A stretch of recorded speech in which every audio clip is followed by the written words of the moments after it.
আমরা দেখলাম ও লিখেছে ভারতীয় সেনারা ভারতীয় বর্ডার থেকে পাকিস্তানি সেনাদের ভয়ে পালিয়ে আসছে। পাকিস্তানের সাথে আছে চীন, আর বাহুবলীর ছবি দিয়ে বাংলাদেশের পতাকা আর পাকিস্তানের পতাকা দিয়ে ছবি ছেড়েছে, ঠিক আছে। তারপর লিখেছে ভারতীয় সেনাদের ব্যাপক পরাজয়, পাকিস্তানের সেনাদের দেখে ভয়ে পালিয়ে আসছে।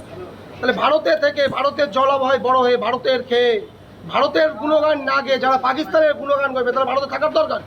আমরা চাইছি এসব পাকিস্তান প্রেমীদের পুলিশকে অনুরোধ করছি, হাত জোর করে অনুরোধ করছি, পাকিস্তান প্রেমীদের ধরে এনে ওদের সঠিক ট্রিটমেন্ট করা উচিত।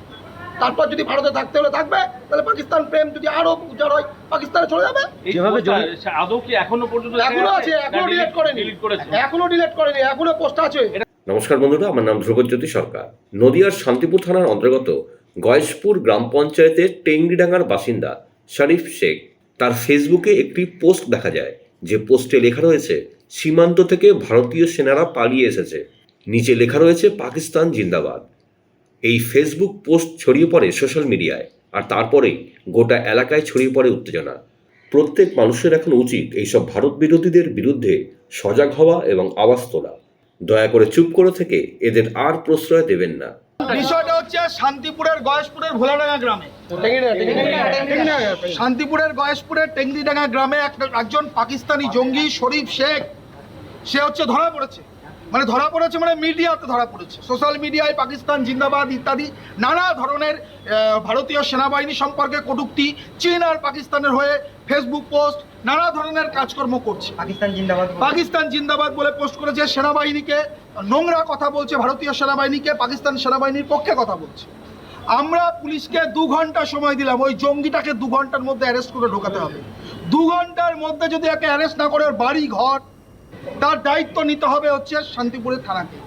শরীফ শেখ, ওর বাড়িটা কোথায়? শান্তিপুর ব্লকের গয়েশপুর গ্রাম পঞ্চায়েতের টেংরিডাঙ্গা গ্রাম। কি করে জানতে পারছেন? শুধু টেংরিডাঙ্গা গ্রামে বহু সন্ত্রাসবাদী লুকিয়ে আছে। ওকে কোন টেংরিডাঙ্গা গ্রামে বহু সন্ত্রাসবাদী, ভোলাডাঙ্গা টেংরিডাঙ্গা গয়েশপুর গ্রাম পঞ্চায়েত।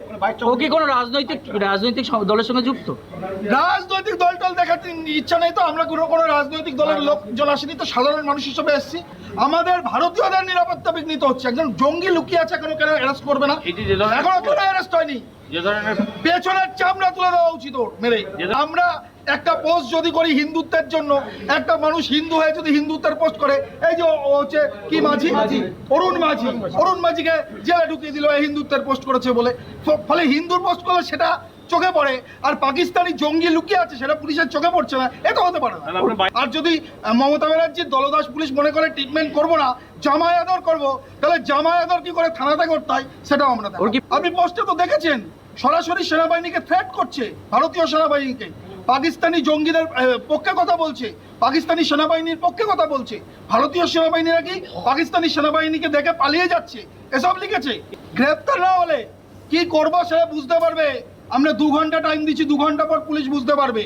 বাড়িঘর পাকিস্তানি জঙ্গিদের, পুলিশকে দায়িত্ব নিতে হবে না। আমরা যারা ভারতের খাচ্ছি, ভারতে বাস করছি, ভারতে আমাদের জন্ম, আমরা ভারত মাতার জয়গান করব, ভারতের পতাকাকে প্রণাম করব, ভারত মাতা কি জয় করব।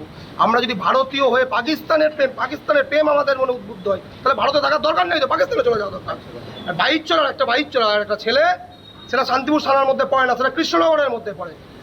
ওই ছেলেটা লিখেছে যে বাংলাদেশ থেকে লোক ঢুকিয়ে 12 ঘন্টার মধ্যে দিল্লির পার্লামেন্ট দখল করে নেব।